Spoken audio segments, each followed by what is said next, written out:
All right, welcome everybody. This is the Sandcrawler podcast. We are due on episode 7 in volume 2. And guess what, guys? Today is May the 4th. That is right. It is Star Wars Day. As we're recording this, I'm sure that it'll take a couple of days for us to get this actually out to the 3 or 4 of you that listen. But we wanted to celebrate Star Wars Day. We wanted to celebrate it by doing a podcast that we haven't recorded for a while. And you know what? This one's going to be a little bit more free-flowing. We have no topics in mind. We didn't really discuss anything beforehand. Don't really need to talk about, this isn't like we're going to do Mando or, we're going to do this. We're just going to talk about Star Wars because today's May the 4th. And so Star Wars is all around. And we'll talk about it in every form that we can. So, and talk about, we'll maybe share some stories about Star Wars, favorite topics, what got us into it, maybe the ways that we like to enjoy the property, things like that. So what I would say is sit back, relax, feel free to chime in or leave comments from wherever you get your podcast or YouTube presentations of this. Leave a comment, drop something in there. Tell us what you think. At any rate, Jeff, before we jump into anything, is there anything that you wanted to say? Any well wishes for our listeners on May the 4th? No, it's a happy Star Wars Day. It's always one of the days of the year that I feel like it's somewhat normal to talk about your love of Star Wars, to kind of throw it out there. I even made a post this morning of my kids with their lightsabers and their Mandalorian gear on my personal IG account. So I would say it's kind of the Groundhog Day for Star Wars people. You pop your head up and you remind people that you're into it, for normies, as they would say. But yeah, I think this is good. I mean, it's also a day to kind of reflect and ruminate on Star Wars in a good way. It's kind of like the Thanksgiving, right? So only thing I'd add is, as we kind of keep the conversation free flowing, I'm sure the listeners will hear us make all kinds of aggressive recommendations or endorsements of Star Wars stuff that we love over the years. But I'm excited to do it. It's a good way to just memorialize May the 4th. So yeah, for sure. So I mean, we've been Star Wars fans. I'm 37 in 363 days. Yes, that's right. My birthday is on Revenge of the 6th, which is why you will see my undying support for it being Revenge of the 6th and not 5th, which makes no sense. I didn't forget that, by the way. You may or may not have something headed your way for your birthday. Ooh, pal. There you go. I appreciate you. I'm going to send you that Wicket for your birthday in September, but it is what it is. So, no, but that's all good. So, and you're my age, you came with that generation, and point to that was, we've been Star Wars fans since we can remember. We're going on 3 decades, probably a little bit more than 3 decades at this point of fandom. What the hell got us into it, though? I mean, there was a lot of stuff around when we were kids, and there's a lot of cool stuff that people still enjoy. A lot of IP, like Teenage Mutant Ninja Turtles, Ghostbusters, Transformers.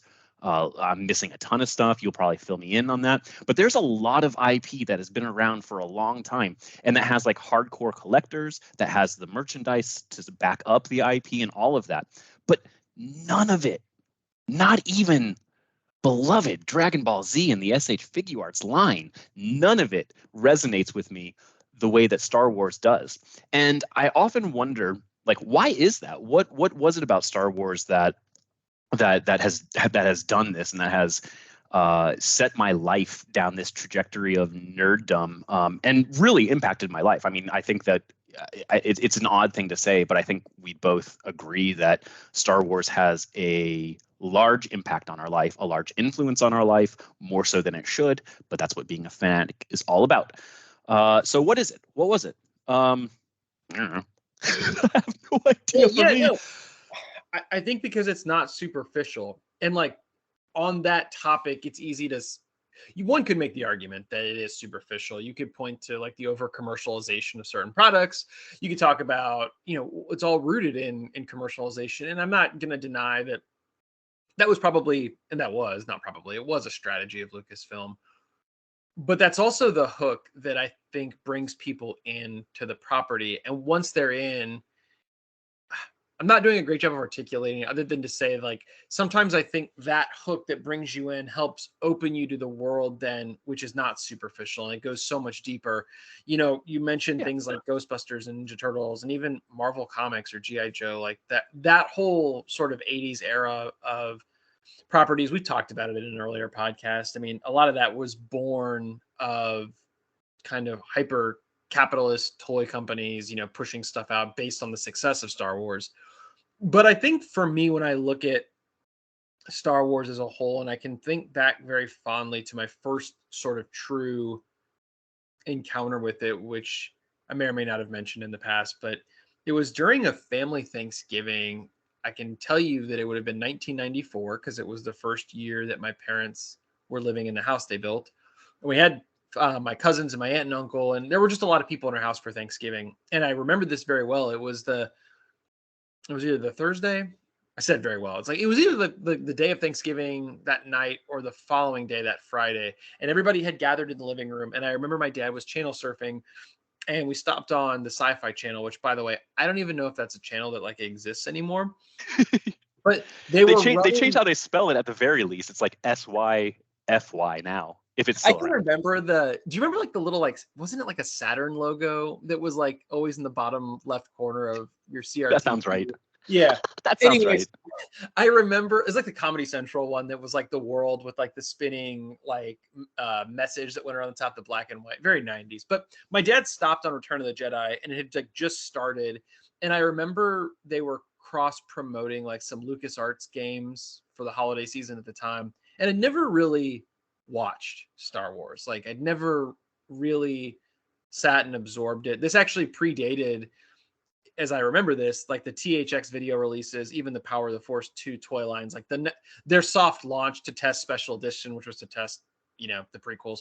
And I remember watching it and thinking to myself, this is so unlike anything I had ever seen. As a kid at 9, 10 years old, most of my life was when you were consuming media. I think it was in the cartoon world. Ninja Turtles, Ghostbusters, X-Men, all that stuff. GI Joe was cartoon and cartoonesque. It goes without saying, but this obviously predated any live action anything. And so again, your experience is like suddenly you're watching something fantastical on screen that looks so, no pun intended, alien to what you had experienced. The characters seemed so much more real and like tangible. You watch like a lightsaber fight between, I remember like the final sequence between Vader and Luke. And again, having no context for what I was really watching, still being pretty enamored by this. And gosh, it's funny to think that Return of the Jedi was only like 11 years old at the time. But yeah, that was so it's so weird. It's so weird to put that temporal context on movie releases. But anyways, please continue. all the time. Yeah, like I go back 11 years now, and I was like dating my wife. I mean, like I can remember those experiences so well. That career and all that, and it doesn't seem far away. And it's funny to think that Star Wars really was not that old or even quote unquote vintage in the early 90s. Again, we've talked about that with the relaunch, but that was my first like exposure to it, and I think there's something about that captured it. And again, not to be redundant, but as far as that hook, then I think that set me up pretty well for the following holiday season. And I'll abbreviate the experience, but seeing all the Star Wars toys being released to the public for the Power of the Force 2 line at the holidays, and now suddenly there was a merging and a blending of what I'd seen on the big screen to now what you can live out and experience as a kid, the toys, the blasters, the action figures, the vehicles.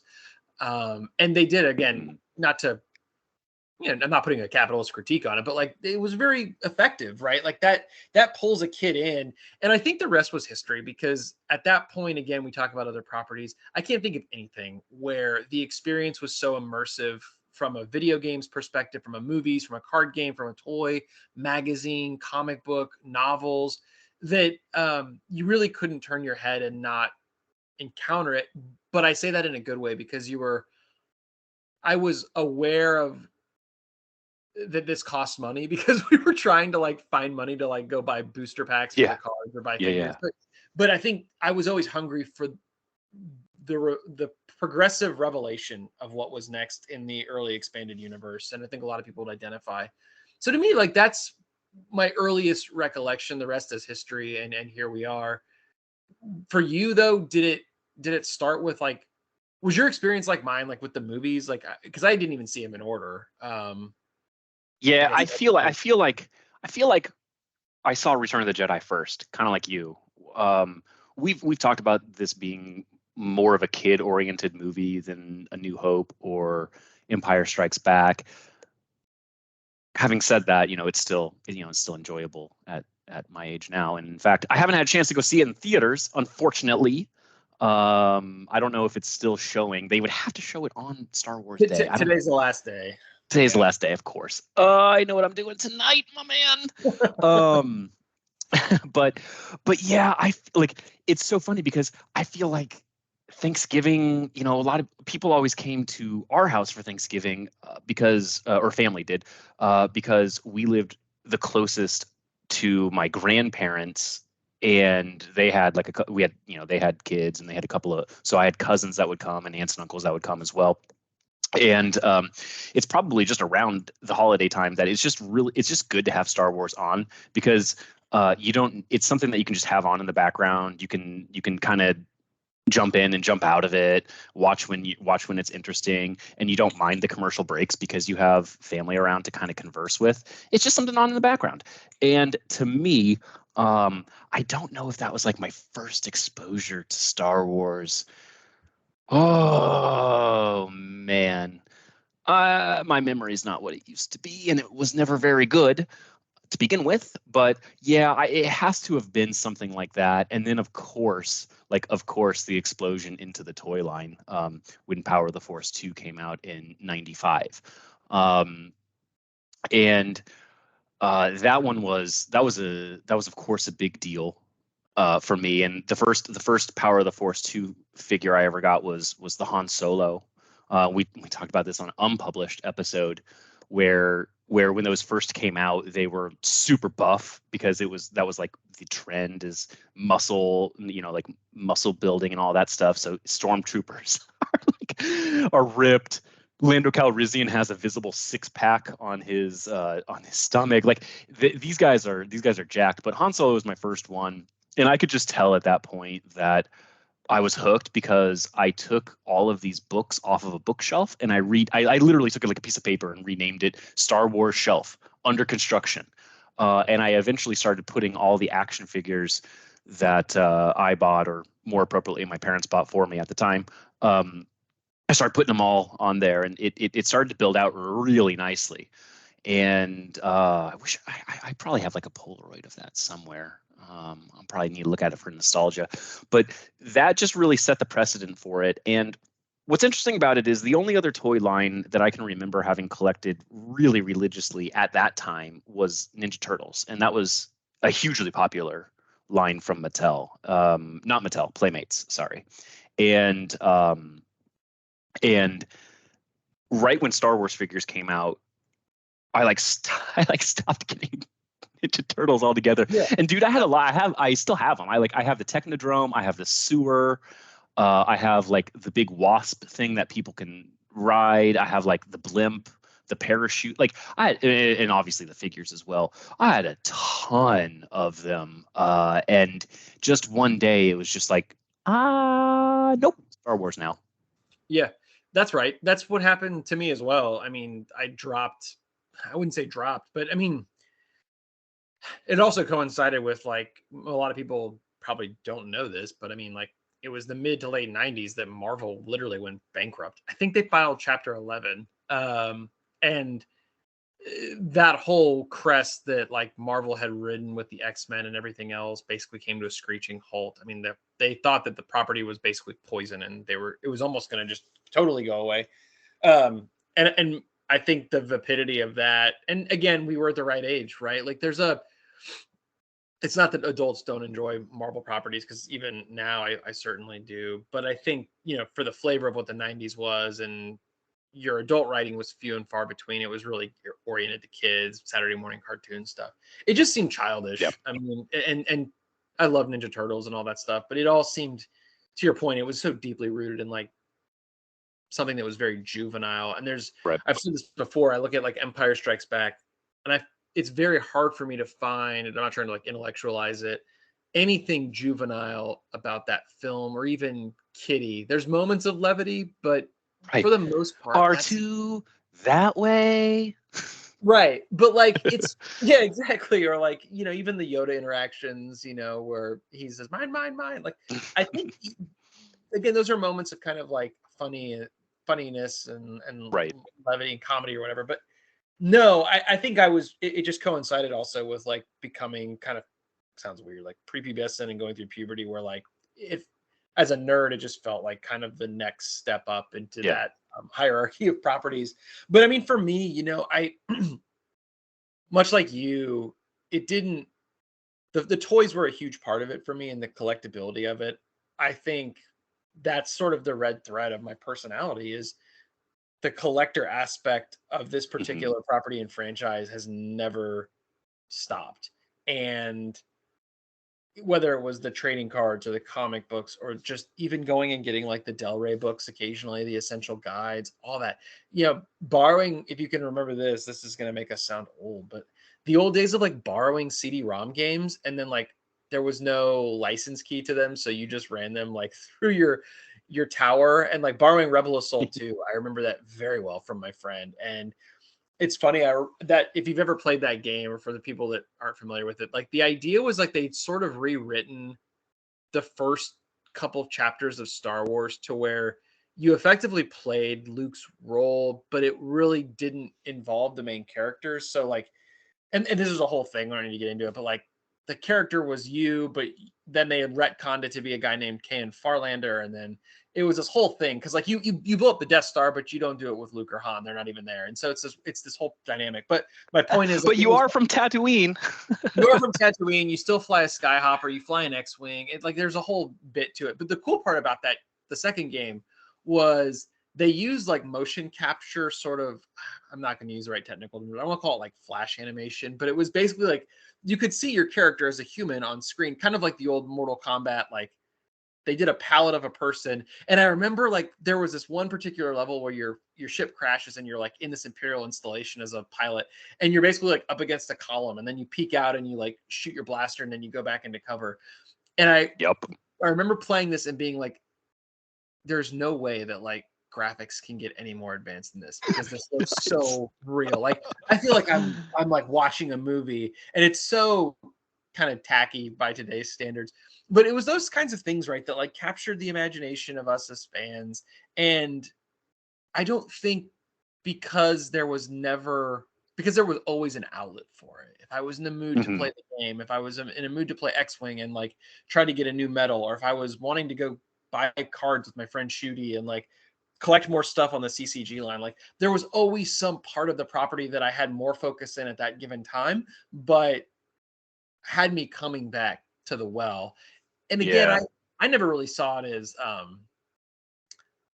consumption, because each one of those things was revealing a piece of the lore of, we talked about this, like what that character was on screen. And so when you, this is a bad example, but like in Ghostbusters, if you were to watch that cartoon or that show, right, and like a random ghost pops up, I'm sure this probably is not the case anymore, but like that's just what it was. It was a set piece. It was an extra.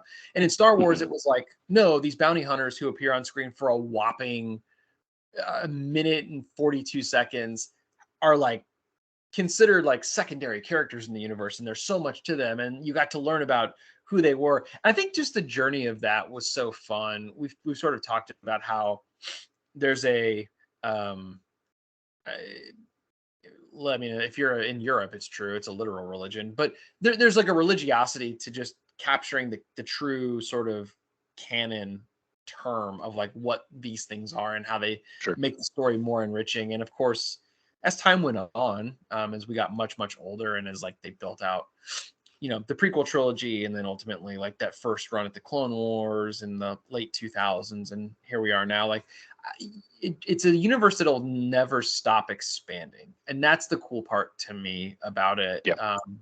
And that's what makes it so fun to continually go back to the well, even on the point of, I was skeptical, but like my kids got really sucked into, I actually think the full show premieres today, but the Young Jedi Adventures cartoon. My kids are really Yes, into that's like correct. Spidey and his amazing friends, like that Yeah. really cutie version. This looks to be almost identical, but with a Star Wars veneer. And it's something that you and I would probably kind of like laugh at and be like, okay, this is like a way for you to get young fans and we're not interested.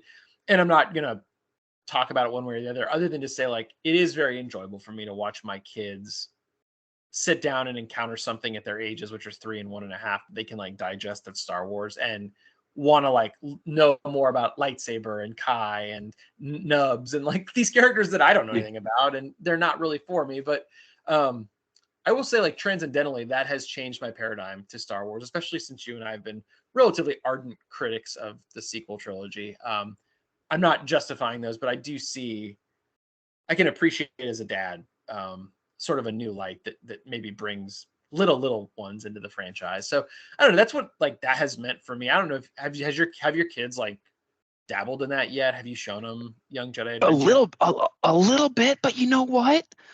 My wife keeps saying that Star Wars is too violent. That's why the kids show is going to be really good. Um, I have shown. My daughter is 6 years old as we record this.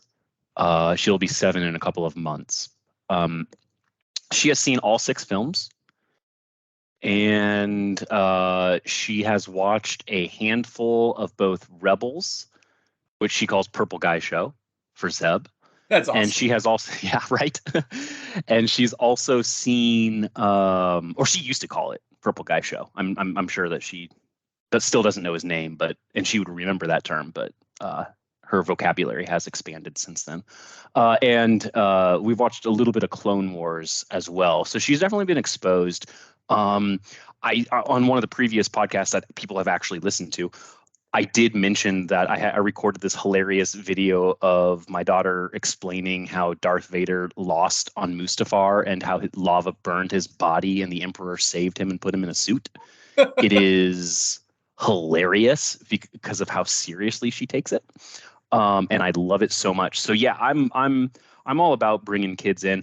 And what's good about and again, I've only seen ads for it. I know Ahmed Best is involved with it, and I'm almost positive his character Ahmed Beck from Mandalorian, who saved Grogu, is like involved in this show as well.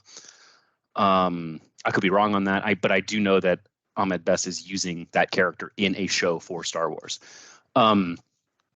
But this what's good about this show is that it is like actually and literally designed for kids. So there's no weird pretense. There's no like, okay, this is a CGI cartoon, but is it like for adults? Like Clone Wars and Rebels kind of straddles that line of whether it's adult content, children content, broad content, whatever.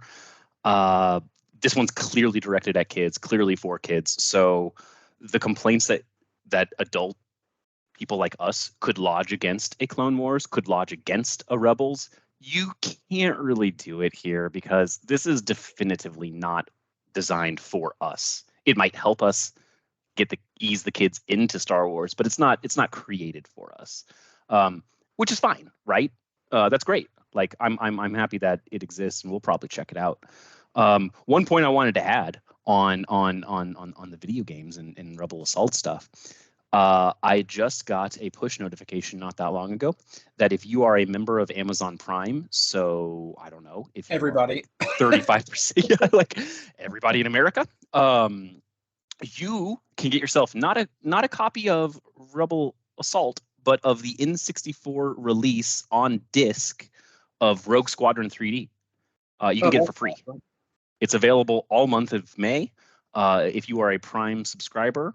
And it looks real good. So I'm definitely going to get that. I hope that it will run on one of my computers because as old as as old as that game actually is, my computers might be older. So I don't know if they'll work. And I'm definitely not going to load it onto my work computer. Although, yeah, no. Yeah. Wait, so is it like the N64 game? It is the N64 game, but my understanding is that this game, which I never knew, apparently also came out on CD. So like I have it from and I don't we don't get paid for anything, guys, like for anything, but I saw it on tomsguide.com. And it basically just said they're headlining the title. I'm trying to read through it.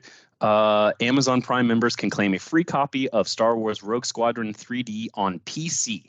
Originally released in December 1998, just 5 months before The Phantom Menace hit theaters, Rogue Squadron is an arcade-style flight combat game and the precursor to 2020's Star Wars Squadrons.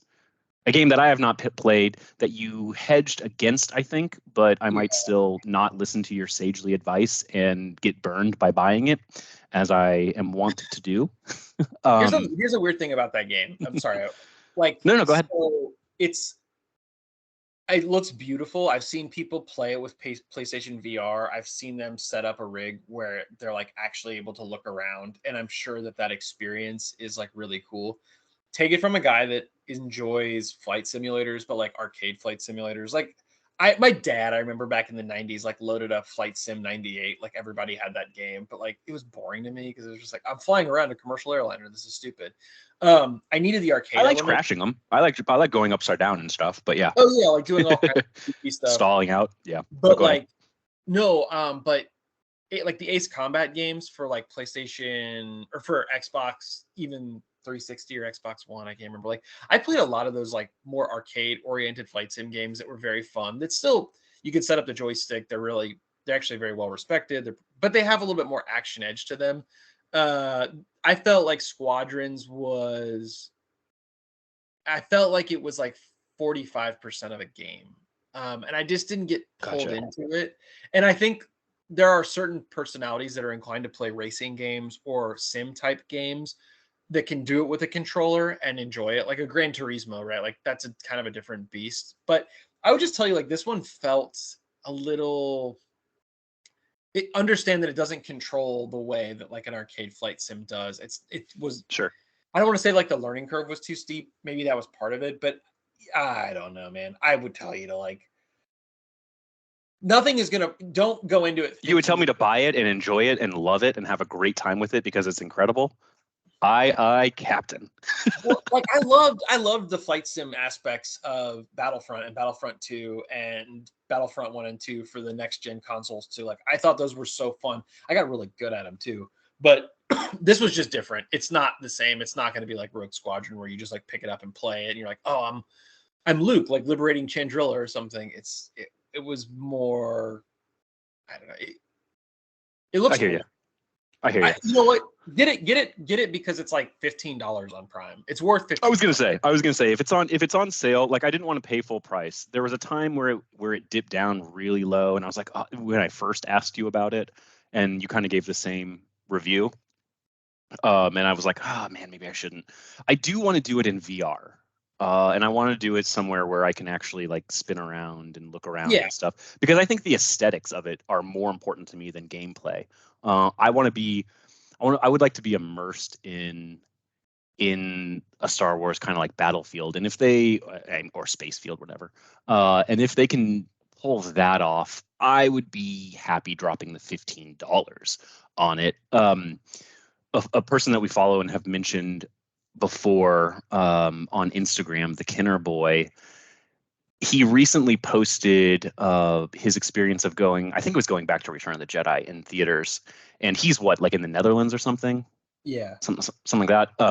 He's in Europe somewhere, and he went to like this like awesome iconic theater, and it had like a domed top, and it was almost like a planetarium or an IMAX, but what they were displaying was like a battle of Star Wars, and it was almost like a screensaver, but like a really well done one, because it wasn't just a movie clip, and it was super immersive, and it looked just so cool.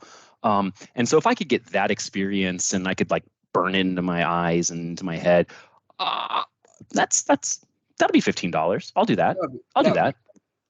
Yeah, I mean, look, I'm guilty of it. Have you seen the they're called like it's a company called like Limited Run, and they reissue like N64 cartridges. So they have like the N64 Shadows of the Empire like cartridge that they reissued on like this really cool purple thing, but it's on a hardback that looks just like Power of the Force 2. Like that's the kind of stuff too. Like I would buy it and like I would hook up my PlayStation, or sorry, my N64 again and like play that. It's always worth My N64 with a crappy joystick that's all loose and stuff from playing Mario Party and spinning it around too hard. Oh my Like God. Nintendo's design, it was designed to break so that you had to buy new ones. If anybody ever, if something happens to me and you need to like recreate me as a clone, there's plenty of dead skin cells inside my N64 controller that like I never cleaned out as a kid. Like, the thing is like black, and it was like a gray controller. Gloves to do that spinning thing. They wore gloves.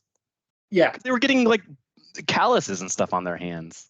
Oh, what a time. Well, so let me ask you this. I mean, we have talked, and it's probably we could go for hours about like the toys and what have you.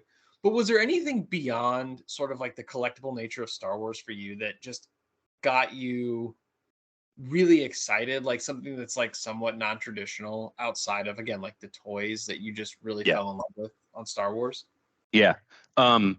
So I got two things, and I'm going to let you talk on one of them because you're the resident expert on McQuarrie art, which is absolutely one of the top points for me in Star Wars. See, so okay. So before I get into this, one of the things that if it didn't pull me in, it kept me in for Star Wars is that if you had to look at like kind of the triumvirate of what it offers, the music is incredible.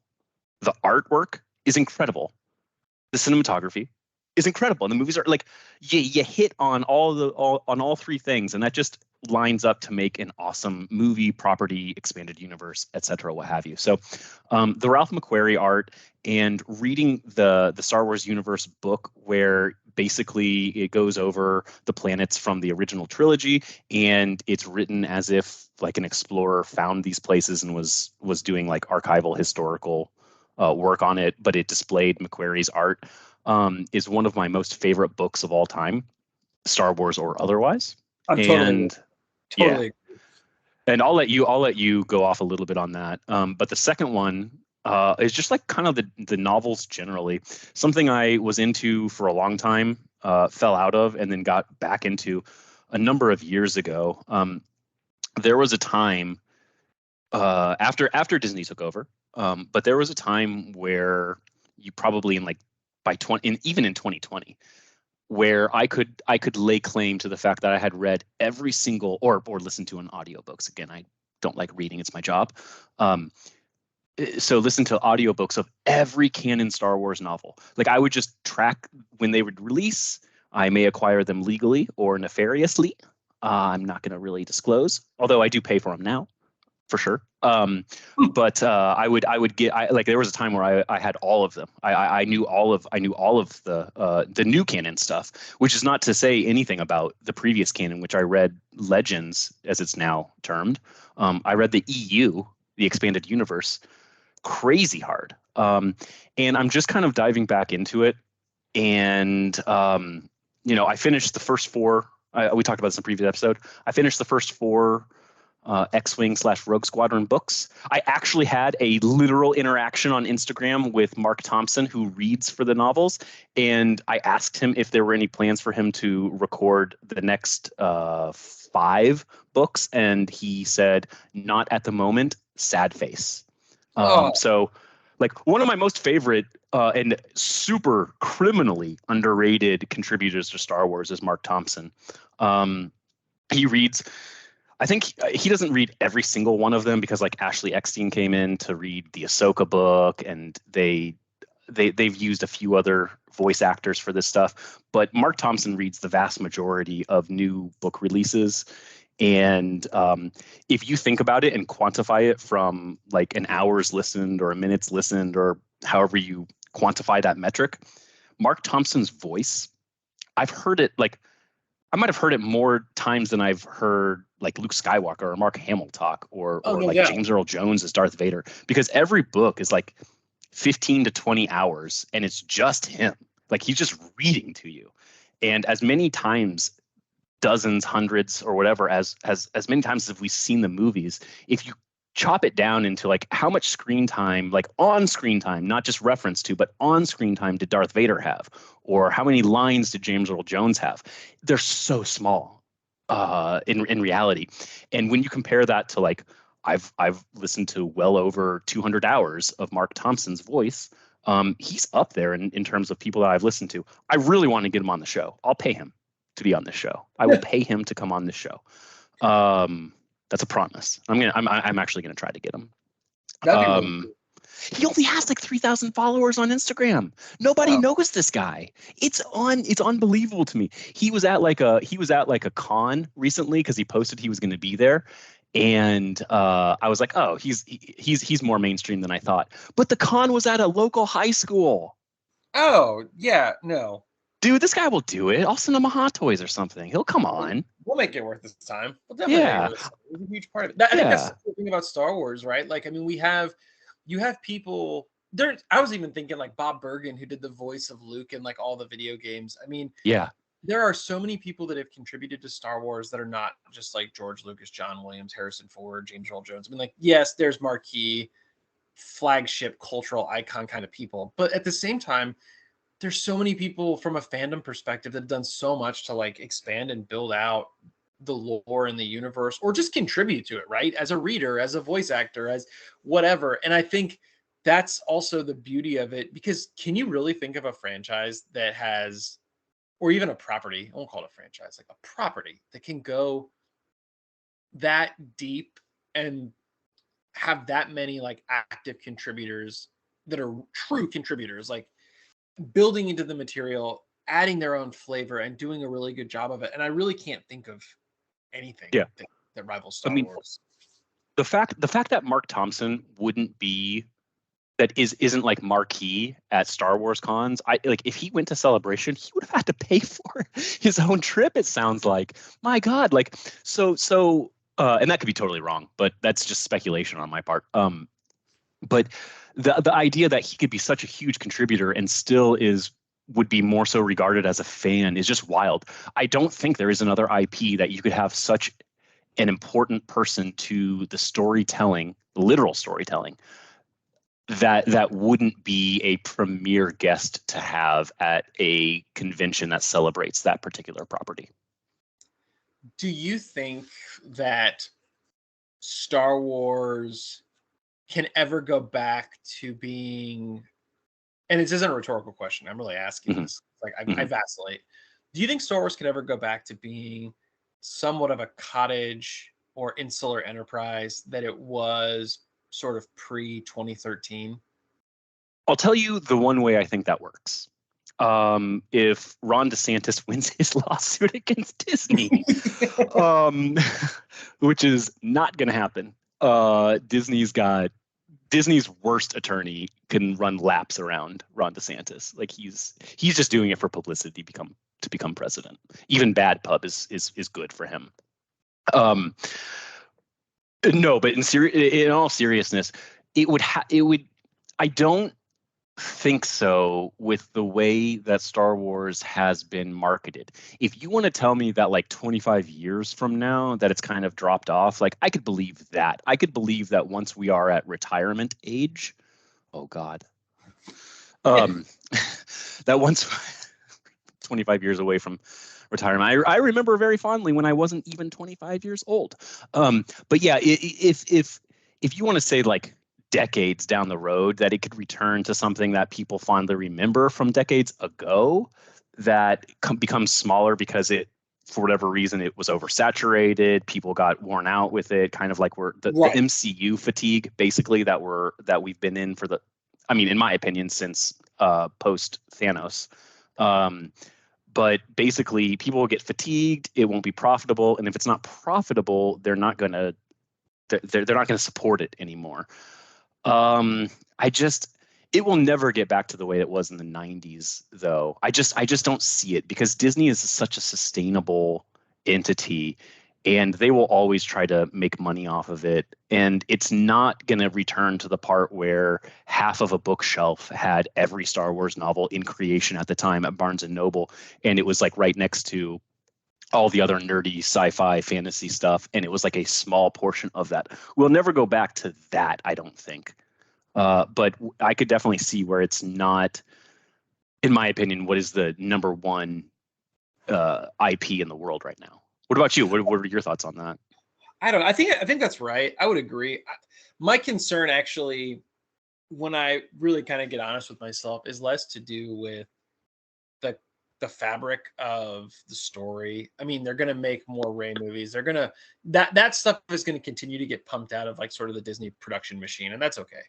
But I think what we were talking about here a moment ago is really important and shouldn't be lost on people, that rather than a single entity that controls sort of just the output, and the output is very formulaic and it's very topical to what that marketing plan looks like, which is we do set number of movie releases and we do these things to coincide with this. It's not to say that like Lucasfilm didn't do something similar in the 90s, because I'm not making some like critique of like one is more than the other. What I would say is, though, you're never going to have that level of like cottage contribution that I think is what really made Star Wars so special, because now it does feel very manufactured, very sheeny, very glossy.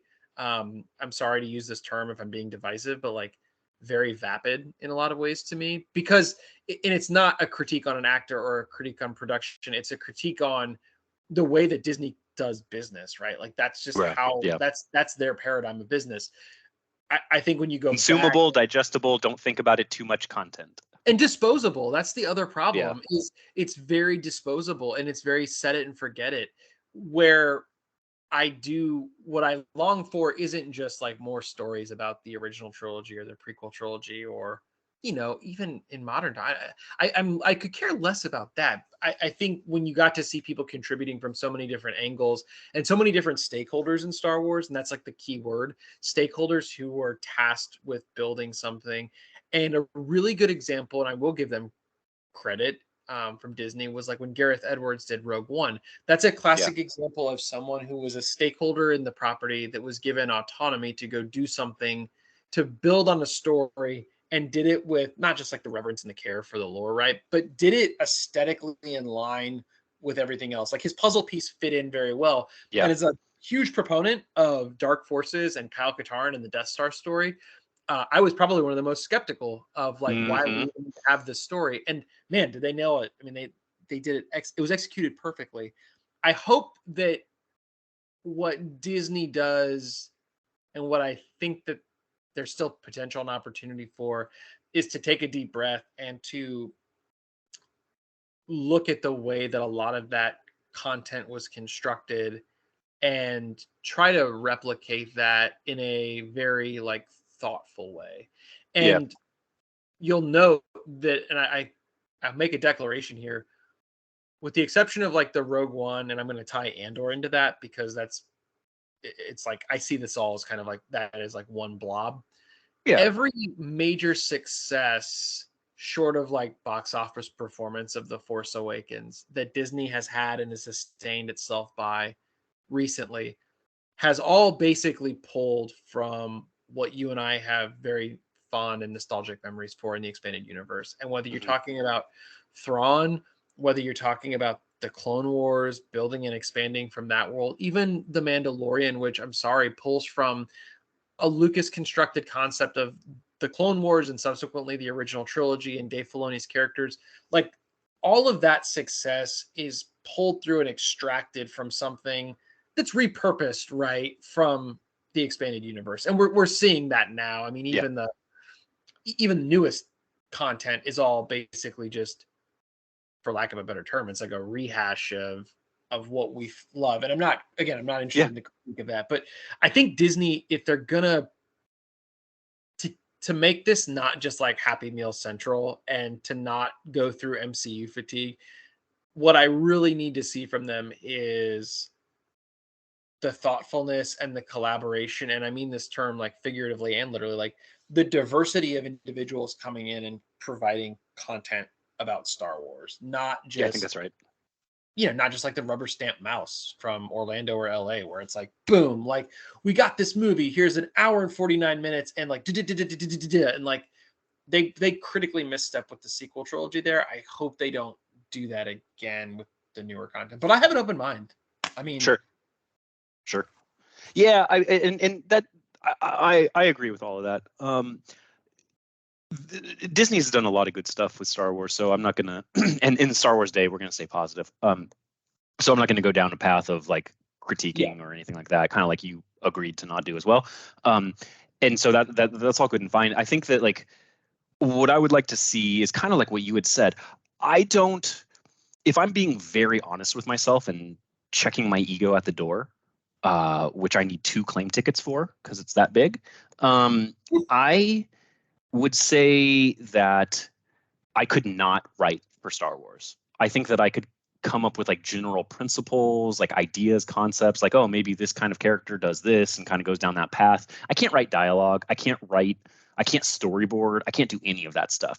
But what I would want to see within Star Wars content production are like good, well-versed writers that are then asking questions of people who know everything about Star Wars and checking it Yes. against that. And I don't know like at what point and how far you get down into production and how that is or whatever, but like when we'll use Obi-Wan, the show Obi-Wan Kenobi as an example. If you watch it start to finish, there's just a lot of stuff that's very inconsistent, both with the lore that had existed at the time and then also internally inconsistent. Like if Reva could read someone's mind later in the series, why didn't she just read Owen's mind about like Luke or a Jedi being there, etc.? It doesn't make any sense. It doesn't fit, but they just relied on people forgetting that. Like I could, if someone were to show me the entire season of something, I could go through it and be like, okay, that's inconsistent with that. This ship shouldn't be that ship. Like you should use this. And like I feel like I could correct everything. I don't know how much better it would make that content.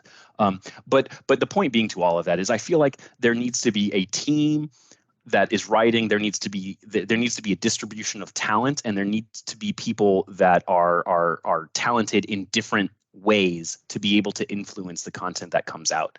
And I think that kind of collaboration is best. I mean, Filoni is a fan. Filoni loves the property. He would dress up as Plo Koon. He would do all like if he wasn't doing this, if he wasn't doing what he's doing now, he'd probably still be working. He'd probably be connected to Avatar. They're coming out with some new stuff, but he would be doing whatever and then like showing up to con in a costume. And so he would be like a fan, and he knows a lot about it.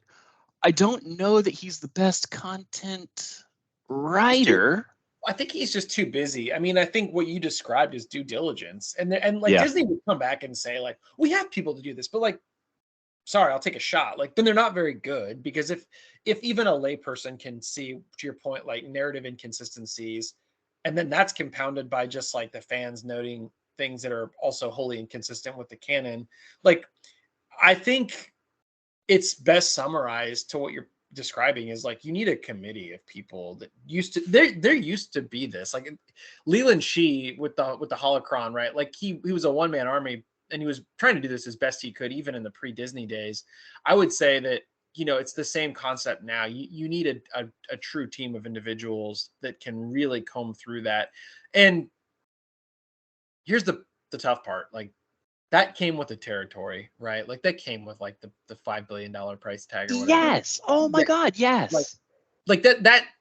Sorry guys. Like, and I think the issue is probably that like Disney on some level, or any large corporation, thinks like it's too big to fail. It's anything they put out will be consumed. And I think people should not confuse like short-term revenue gains based on like box office sales with like the health and the viability and the sustainability, right, of what that can produce. Because I guarantee to you, man, you could take a look at like Revenge of the Sith, and you could look at the box office draw and then correlate that across all merchandise sales, and then what that then bled into, and you would see 2 very different graphs if you contrasted that with like, for example, The Last Jedi, and especially with like The Rise of Skywalker, where the box office draw is going to be what it's going to be because those tickets are pre-purchased anyways in advance, so that the theaters have to sell X amount anyways. And so you're always going to get conflicting numbers. That's why every major movie is always like the biggest box office total of all time.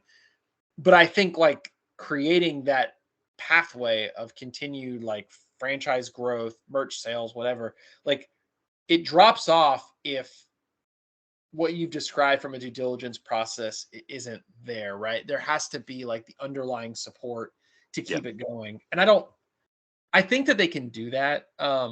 But even with their great properties, even with the stuff they've done beautifully well, like Rogue One and Andor, heck, I'm a fan of Solo. I think that's a good movie. A lot of that, again, like there's the veneer, but then there's nothing that they position themselves for after. And I think, again, it's not a critique of Disney. I mean, what it is, but I mean, we talk about like the viability of this on Star Wars Day, and we talk about something we love, and we talk about something we podcast about, and we talk about things we collect and we spend money on, and we share with our family and friends. And I'd paraphrase our friend Ben from the other day, like when he was on talking about, it's a familial experience that's so critically important. Yep. But in order for it to be a familial experience, it can't just be like a one-shot deal and then you hope that I'm going to come to your park, right? Like I want to be able to go, I mean this, like I want to be able to go to like Target or Amazon Prime and like buy my sons the little figurines, like even the play school versions. Like I want to be able to like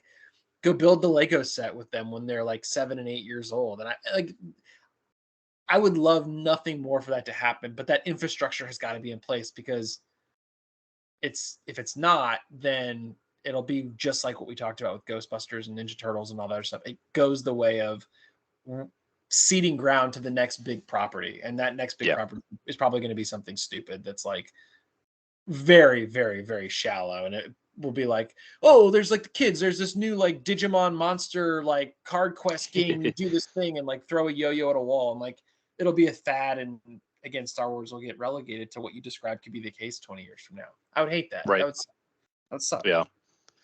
Yeah. It's kind of like how, I mean, it's reminiscent of how, or akin to how we see movies that are coming out today, like kid design movies that are using CGI instead of actual hand-drawn animation. And Studio Ghibli was like a great holdout until idiot son of Hayao Miyazaki, Goro, who's like terrible and his father hates him, decided to do the Earwig and the Witch or whatever, like the worst Studio Ghibli movie to ever come out as CGI, and it was awful and it bombed. And I hope it teaches him a valuable lesson to never do that again. But it's a similar point, right? Like you don't necessarily want to go with the new trend because the hook of what you had originally was so good and so pure, and it's still sustainable if you just keep on that path. So yeah, man. What about let's move a little bit positive realm. What's positive realm? What are you gonna buy for Star Wars Day? I know you're gonna buy something. I'll tell you what I'm gonna buy. What are you gonna buy?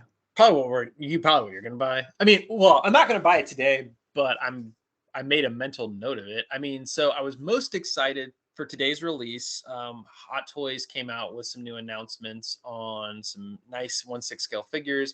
The Darth Sidious from Clone Wars in like the dark maroon robes with the dual wielding lightsabers. Where he fights real good.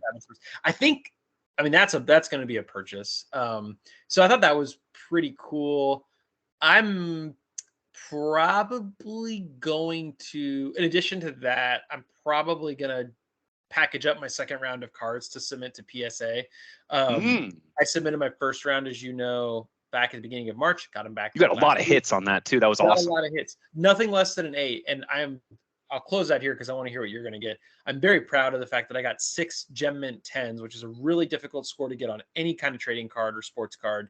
I mean, that's a perfect example. There is literally not anything flawed with it at a microscopic level.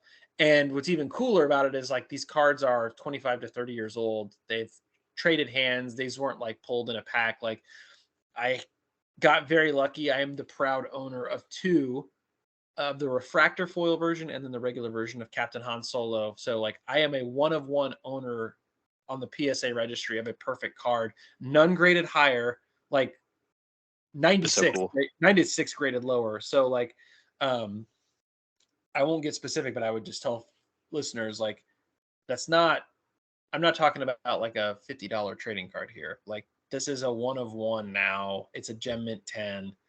Each one of those cards, also it being the most popular Han Solo card because it's the best Han Solo card in the game.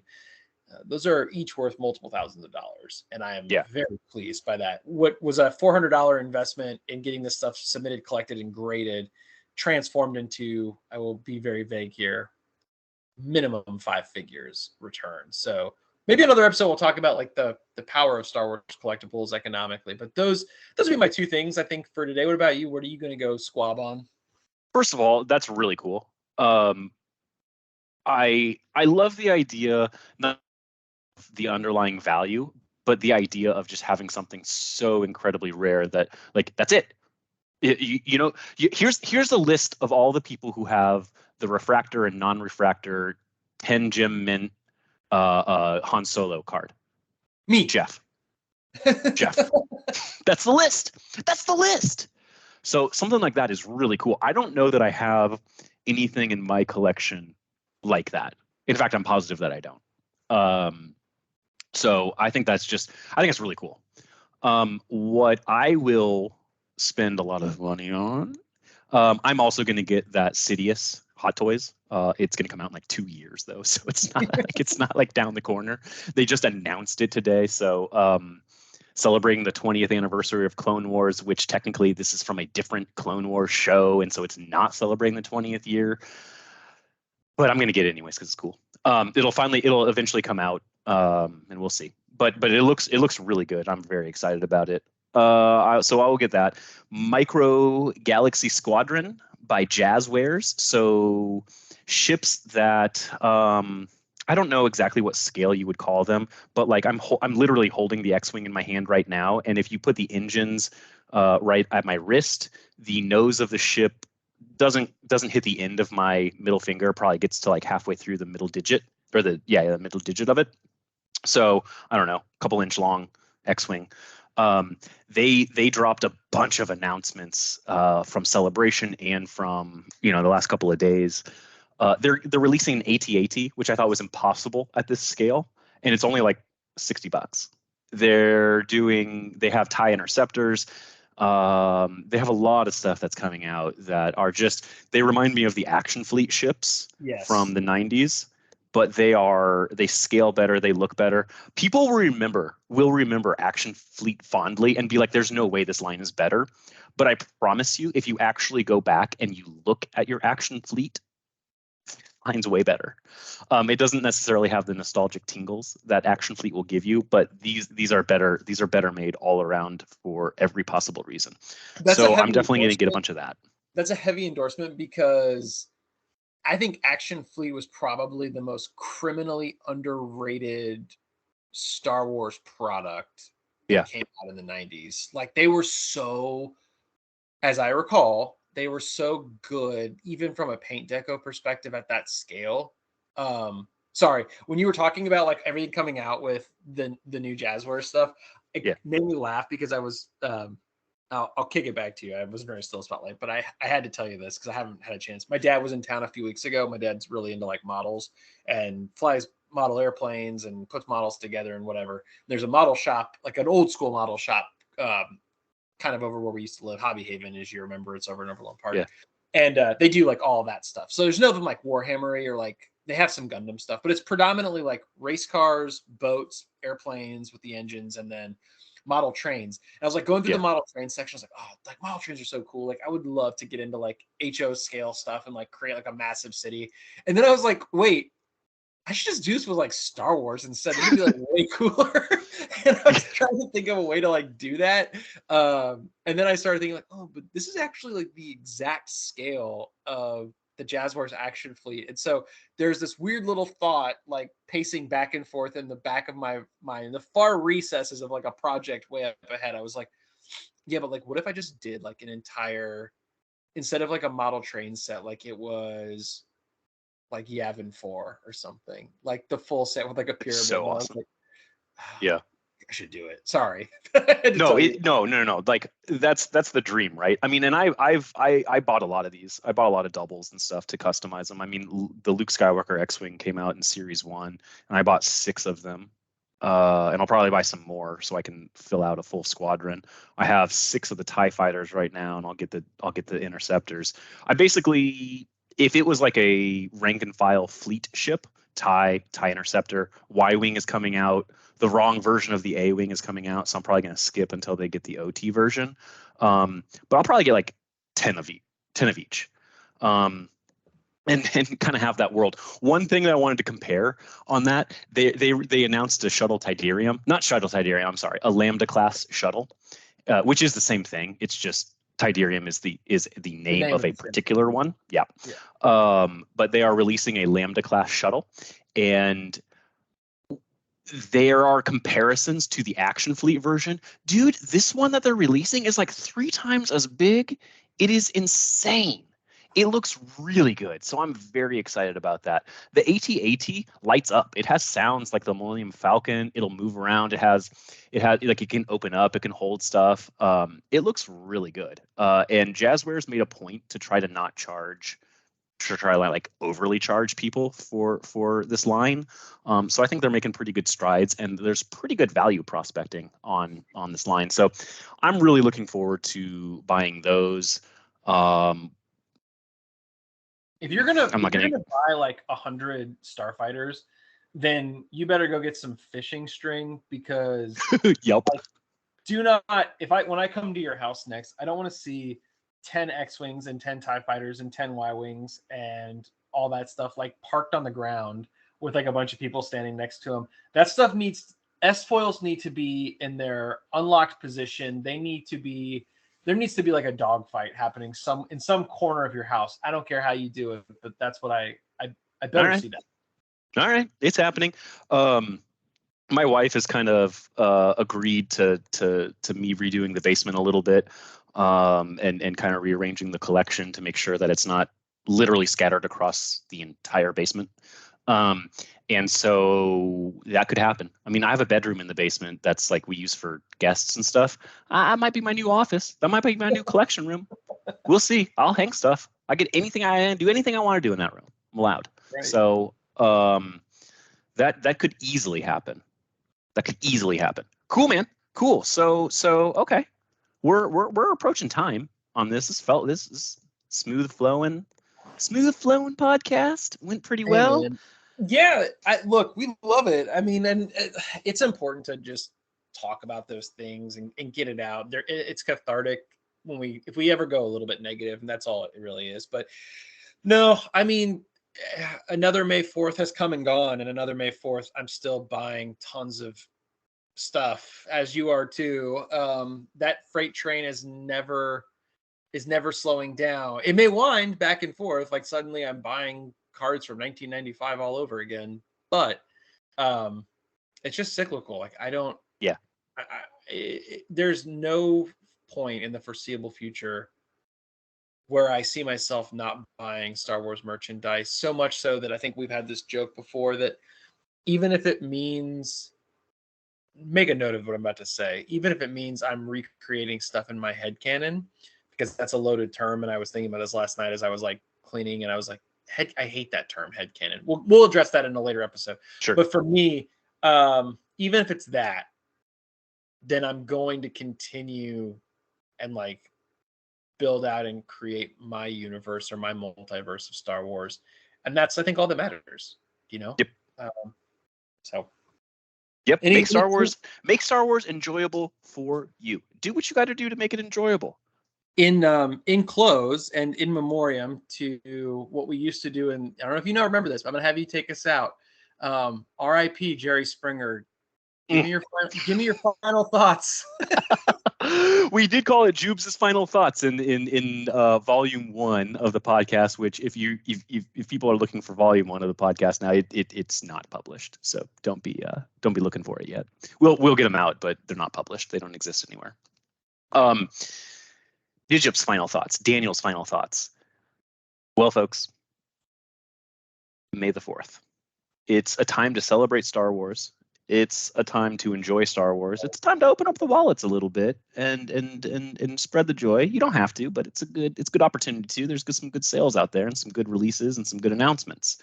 My hope is that people can take Star Wars Day, and whether it's going to see Return of the Jedi, whether it's sitting back with a comic, whether it's opening a book, playing a video game, running around with a lightsaber in your hand, pretending like you're hacking people up.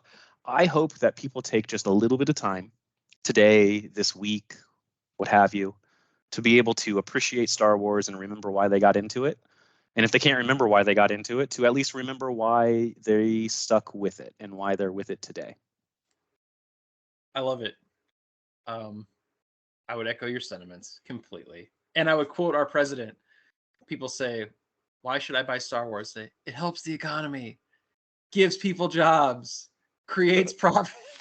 No, that's a well said, man. I'm going to watch Return of the Jedi tonight with my wife. So that's my plan. But beautiful. It's a wonderful thing. All right, folks. Well, that'll be a wrap on episode 7, Star Wars Day episode. So, Jeff, my friend, the only thing I can say to you at this point is may the 4th be with you. And may the 4th be with you. And happy birthday / Revenge of the 6th in 2 days. Boom.